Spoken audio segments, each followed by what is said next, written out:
They're small, they're cute, and they're critically endangered. This long weekend is Penguin Awareness Weekend at the Toronto Zoo, where they're holding workshops and activities to educate the public about one particular species, the African penguin. Come on, come on. Here they are. African penguins are one of the 18 different types of penguins that can be found around the world. They are found off of the coast of South Africa as well as off the coast of Namibia.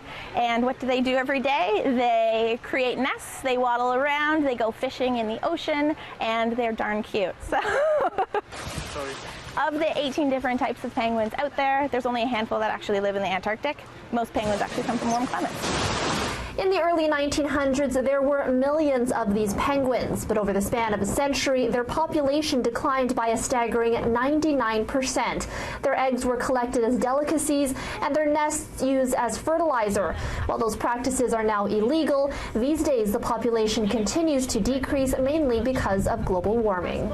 Being critically endangered means that their population is in current decline, and if we don't make some changes soon, these guys could potentially become extirpated. That means they'll disappear from the wild altogether and will only be found in captivity.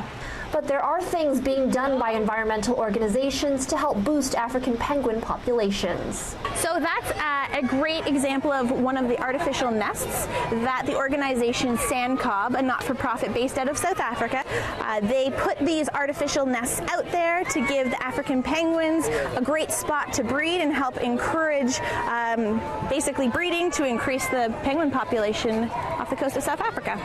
And it seems this nest suited Snoopy just fine. There he goes, he's in! That's the first time you went inside. If their populations go down, the populations of a lot of other animals will go down as well. Being indicator species, they are relied on by other animals to help find food, and they also are food for other animals like sharks and seals and other really, really important creatures out there, especially in a marine habitat. Now, as for what we can do to help save the African penguin population, WELFLA says the main thing is doing everything you can to reduce your carbon footprint, from conserving energy to eating sustainably sourced seafood. Now, if you want to see those little waddlers in person, Penguin Awareness Weekend continues into tomorrow at the Toronto Zoo.